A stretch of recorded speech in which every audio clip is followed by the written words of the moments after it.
जय भगवान, जय गुरुदेव। श्री सद्गुरु परमात्मने नमः।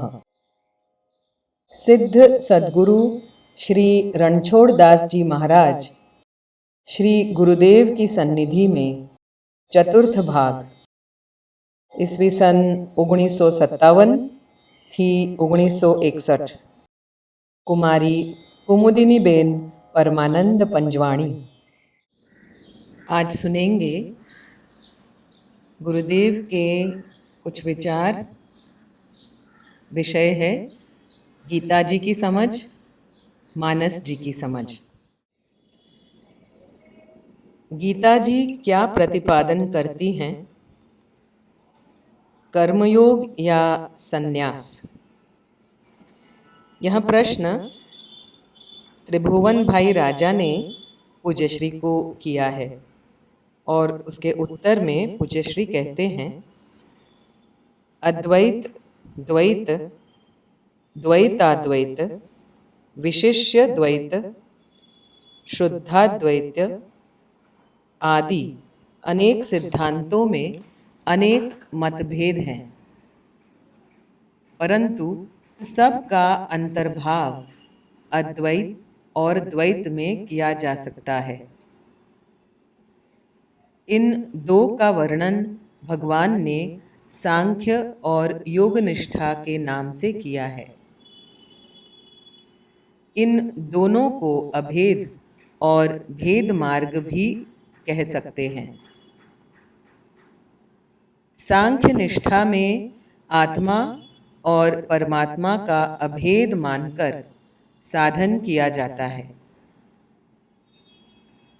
भगवद आज्ञानुसार फल और आसक्ति को त्याग कर अपने कर्तव्य कर्मों का पालन करना योग निष्ठा है।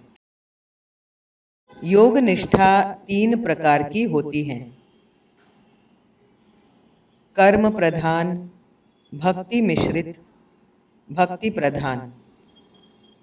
इन तीनों में भगवान ने भक्ति प्रधान कर्म निष्ठा की ही अधिक प्रशंसा की है और स्पष्ट शब्दों में यह घोषित किया कि योगिनामपि सर्वेषा मद्गतेनान्तरात्मना श्रद्धावान् भजते यो मां स मे युक्तमो मतः। अर्थात सब प्रकार के योगियों में मध्यतचित होकर श्रद्धापूर्वक मेरा भजन करने वाला सर्वश्रेष्ठ युक्ततम है। शरणागति और भक्ति में अंतर नहीं है। माम ही पार्थ व्यपाश्रित्य येऽपि स्युः पापयोनयः स्त्रियो वैश्यास्तथा शूद्रास्तेऽपि यान्ति परां गतिम्। किं पुनः ब्राह्मणाः पुण्या भक्ता राजर्षयस्तथा अनित्यं सुखं लोकमिमं प्राप्य भजस्व माम्। मन्मना भव मद्भक्तो मद्याजिमां नमस्कुरु मामे वैश्यसि युक्त्यैव मात्मानं मत्परायणः। आदि में शरणागति कहकर आगे भक्ति शब्द दे दिया है।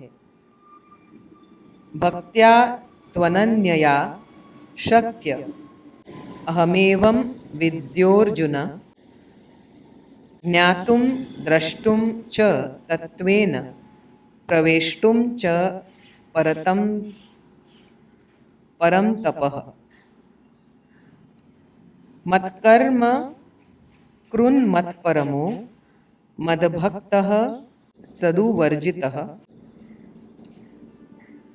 निवैरः सर्वभूतेषु यः सः मामेति पांडव। इस श्लोक में भक्ति कहकर उसे शरणागति कह दिया है। यह समाधान सुनते ही त्रिभुवन भाई झूम उठे और भाव से बोले कि आप तो गीता जी के निष्णात हैं। रामायण जी में पूज्य श्री मंगलाचरण के बारे में क्या कहते हैं, सुनते हैं। मीमांसा का अर्थ है विचार। विचारंभ के समय वस्तु निर्देश की आकांक्षा होती है कि निर्दिष्ट वस्तु का निर्देश अर्थात परिचापक क्या है। यह नियम हो इसको उपाधि भी कहते हैं। मंगलाचरण 3 प्रकार का होता है। नमस्कारात्मक, वस्तु निर्देशात्मक और आशीर्वादात्मक। ग्रंथ के आदि, मध्य तथा अंत में क्रमशः विविध मंगलाचरण का विधान पाया जाता है। अतः प्रतिपाद्य वस्तु राम स्वरूप ईश्वरत्व के विचारंभों के समय उस परब्रह्म परमात्मा श्री राम स्वरूप ब्रह्म को नमस्कार है। श्री मानस जी के मंगलाचरण में कहा है कि जिसकी माया शक्ति ने संपूर्ण विश्व, ब्रह्मादि देव तथा असुरों को वशवर्ती बनाकर रखती है, जिसकी सत्यता से समस्त जगत भ्रमात्मक रस्सी में संपर्क के सदृश सच्चा सा भासता है, जिसके पादारविंद ही भवसागर पार जाने वालों के लिए एक दृढ़ नौका है,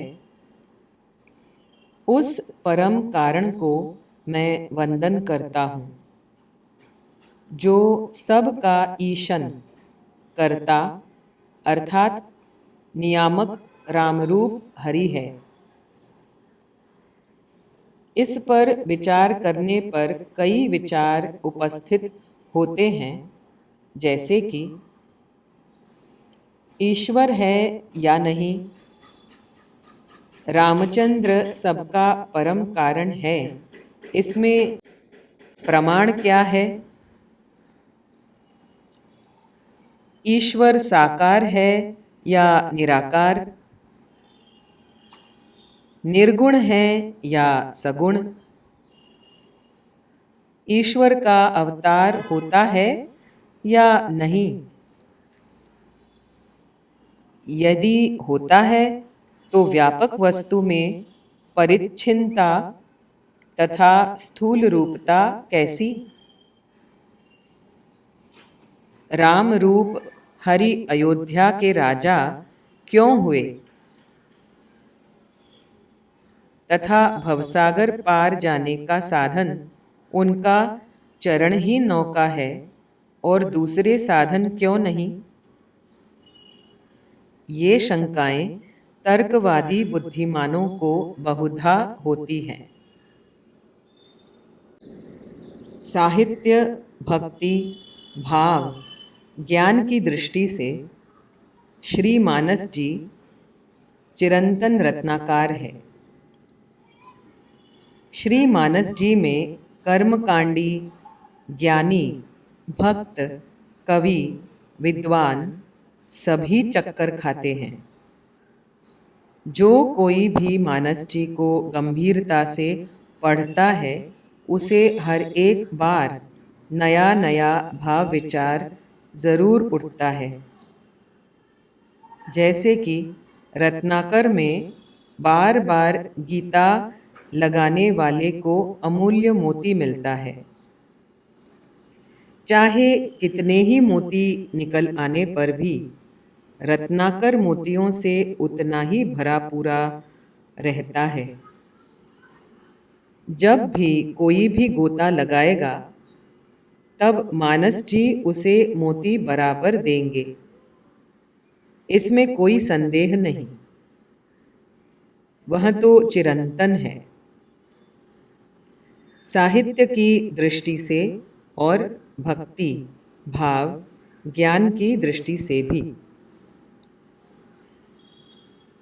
मानस के निर्माण का हेतु ही सनातन तथा सार्वभौम है। ग्रंथ के निर्माण के 4 हेतु हैं। ग्रंथ का प्रयोजन, विषय, अधिकारी व ग्रंथ का संबंध, उसको समझें। प्रयोजन बताते गोस्वामी जी ने स्पष्ट कर कहा है कि मैं विशुद्ध बुद्धि से व पूर्ण अनुराग से आपसे ग्रंथ निर्माण में बल, बुद्धि व प्रेरणा मांगता हूँ,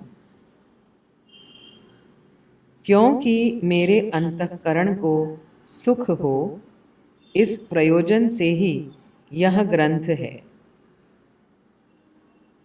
स्वान्तः सुखाय रघुनाथ तुलसी गाथा। विशुद्ध हृदय को जिसके द्वारा सुख की अनुभूति होगी, उसके द्वारा हजारों लाखों हृदयों को भी वही अनुभूति होती है। आत्मा सो परमात्मा, और वही परमात्मा सब में व्याप्त है। तो प्रयोजन ही सनातन व चिरंतन है। अब विषय को देखें। ग्रंथ का विषय क्या है? तो देखो, एहि महम आदि मध्य अवसाना, प्रभु प्रतिपाद्य राम भगवाना। भगवान राम जी इस ग्रंथ के प्रतिपाद्य विषय हैं। राम जी कौन हैं? तात राम नहीं नर भूपाला, भुवनेश्वर कालहु कर काला। ब्रह्म अनामय अज भगवंता, व्यापक अजित अनादि अनंता। इतने पर भी वे करुणा वरुण लय है और गोद्विज धेनु देव हितकारी, कृपा सिंधु मानुष तनुधारी। प्रतिपाद्य के बारे में प्रथम ही स्पष्ट कहा है कि एक अनीह अरूप अनामा, अज सच्चिदानंद परधामा। व्यापक विश्वरूप भगवाना, तेहि धरि देह चरित कृत नाना। इस ग्रंथ के अधिकारी कौन? यह मानस के ते अधिकारी, जिनके सत संगति अति प्यारी। जो सत है वह शाश्वत चिरंतन है। उनकी संगति जिनको प्रिय हो, वे ही इस ग्रंथ के अधिकारी। सत क्या है? तो वही जो अज है। सच्चित आनंद सच्चिदानंद है, और जो परधामा है, परम तत्व का परम धाम वही है। न तद भासयते सूर्यो, न शशांको न पावकः, यद गत्वा न निवर्तन्ते तद्धाम परमं मम। संबंध में अपने को जिस नाते में निष्ठा है, जिस नाते से लक्ष्य सिद्धि प्राप्त हुई है, यही कहते हैं। सेवक सेव्य भाव बिनु भव, न तरिय उरगारी। भजहु राम पद पंकज अस, सिद्धांत विचारी। सुनु खगपति यह कथा सुहावनी, त्रिविध ताप भव दोष नसावनी। सुनहि विमुक्त बिरति अरु विजयी, लहहि भक्ति सुख संपत्ति नितई। खगपति राम कथा मैं बरनी, सुमति विलास त्रास दुख हरनी। विरति विवेक भक्ति दृढ़ करनी। मोह नदी कह सुंदर तरणी। भवसागर चह पार जो पावा। राम कथा ता कह दृढ़ नावा। इससे क्या प्राप्त होगा? तो बड़ी ही निर्भीकता के साथ दृढ़ विश्वास से उपसंहार में कह दिया, पुण्यम पापहरम सदा शिवकरम विज्ञान भक्ति पदम। माया मोह मलापहम सुविमलम प्रेमाम्बुपुरम शुभम। श्रीमद् रामचरित्र मानसमिदं भक्त्या वगाहन्ति ये। ते संसार पतंग घोर किरणैर दह्यन्ति नो मानवाः। ग्रंथ निर्माण का हेतु भी सनातन है। उसी के अनुकूल ग्रंथारंभ और ग्रंथ के अंत में भी सनातन बीज के अमृत बीज व कार का ही आयोजन है। ग्रंथ की अमृत बीज व कार के संपुट में रखा गया है। प्रारंभ में पहला वर्ण ही व है। वर्णाना अर्थ संधानाम। और अंत में भी व है, दह्यन्ति नो मानवाः, जिससे ग्रंथ को भी अमृत तत्व प्रदान होता है। ग्रंथ का सभी कुछ शाश्वत सनातन है। तात्पर्य कि चिरकाल के लिए ग्रंथ की उपादेयता निश्चित ही है।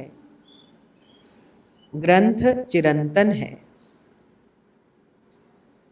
मनुष्य जीवन में पवित्र विचार, सदाचार, कर्तव्यों के आदर्श हमेशा अनिवार्य हैं।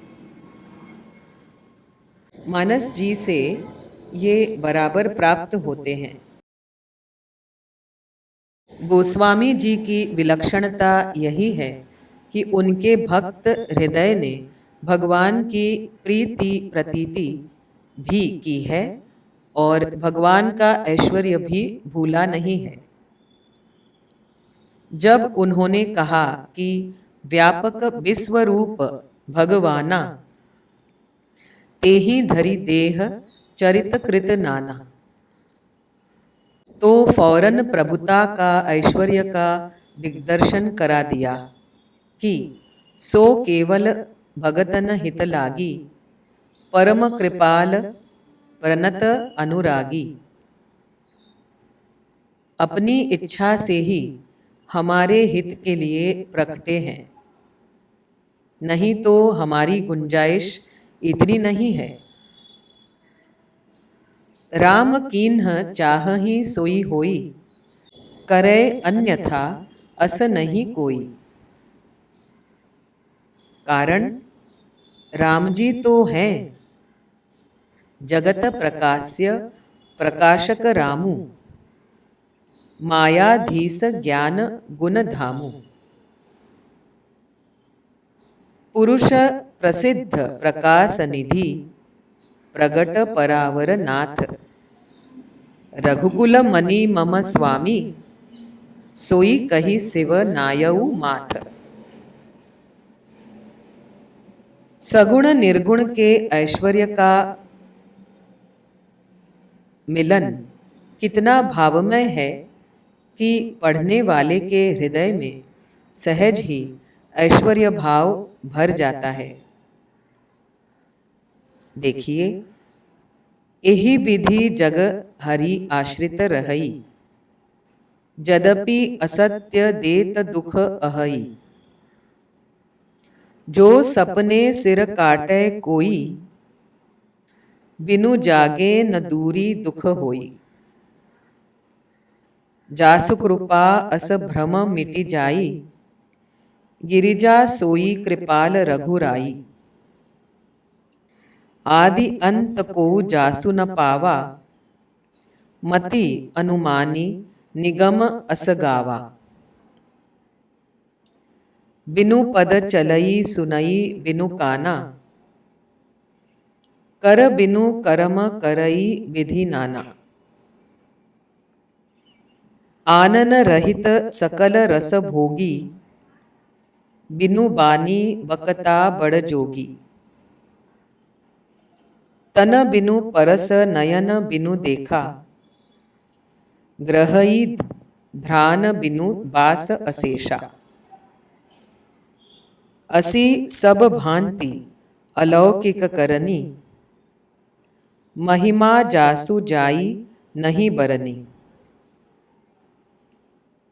जेहि इमि गावही वेद बुध जाहि, धरहि मुनि ध्यान। सोई दशरथ सुत भगत हित, कौशलपति भगवान। यहाँ अव्यक्त ऐश्वर्य से व्यक्त ऐश्वर्य बताया। और भी देखिए, वाल्मीकि जी महाराज ने संशय रहित कह दिया, राम स्वरूप तुम्हार, वचन अगोचर बुद्धि पर। अविगत अकथ अपार, नेति नेति नित निगम कह। यहाँ व्यक्त ऐश्वर्य का अव्यक्त ऐश्वर्य स्पष्ट किया है। जग पेखन तुम देखन हारे, विधि हरि शंभु नचावन हारे। तेऊ न जानहि मर्म तुम्हारा, और तुम ही को जान निहारा। सो जानै जेहि देहु जनाई, जानत तुम ही तुम्हें होई जाई। तुम्हारी कृपा तुम ही रघुनंदन, जानत भक्त भक्त उर चंदन। चिदानंदमय देह तुम्हारी, विगत विकार जान अधिकारी। नरतनु धरेहु संत सुर काजा, कहहु करहु जस प्राकृत राजा। राम देखी सुनी चरित तुम्हारे, जड़ मोहहि बुध होहि सुखारे। तुम जो कहहु करहु सब साचा, जस काछिय तस चाहिय नाचा। धर्म और संप्रदाय। गीता जी की समझ और मानस जी की समझ के बाद गुरुदेव हमें धर्म और संप्रदाय के बारे में कुछ कहते हैं। संप्रदाय को अपने अपने पूजा पद्धति व कर्मकांड हैं, कारण कि बहुत लोगों को समाविष्ट करने का है और लोगों के अनेक विध स्तर होते हैं, बुद्धि के, अंतःकरण के, आर्थिक भी और सामाजिक भी। फिर भी इन सारी बाह्य क्रियाओं में भी सूक्ष्म बात निश्चित कही गई है, जैसे कि सत्य बोलो, सदाचारी रहो आदि। समाज के नीति नियम को पुष्ट करने वाली बातें सभी संप्रदाय करते हैं। से व्यक्ति अपने दिन प्रतिदिन के व्यावहारिक जीवन में जितना जितना आधान करता है, अर्थात आचरण करता है, उतना ही वह ऊपर उठता जाता है। सभी संप्रदाय में ऐसे ऊपर उठे हुए तेजस्वी आत्माओं का प्रादुर्भाव हो रहा है। तो तात्पर्य यही हुआ ना कि धर्म माने दैवी संपत्ति की प्राप्ति करना, मानव धर्म अपनाना, दया अनुकंपा बढ़ाना। तर्क बढ़ाने से कोई फायदा नहीं। चर्चा के वितंडावाद में फंसे रहोगे। प्रेम बढ़ाओ, श्रद्धा बढ़ाओ, सत्य बढ़ाओ, उदारता व अनुकंपा बढ़ाओ। यह सब करने में लग जाओ। दैवी संपत्तिवान बनकर दैवी हो जाओ। फिर सुख शांति सब तुम्हें छोड़ ही नहीं पाएंगे। उच्च गति को ले जाए वह धर्म। हर एक धर्म के विभिन्न पहलू होते ही हैं। देखना तो यही चाहिए कि सभी धर्म उच्च गति की ओर प्रेरित कर रहे हैं। सभी संप्रदाय यही कार्य कर रहे हैं। श्री रामचंद्राय नमः। श्री पतित पावन चरण कमलेभ्यो नमः। श्री सद्गुरु परमात्मने नमः।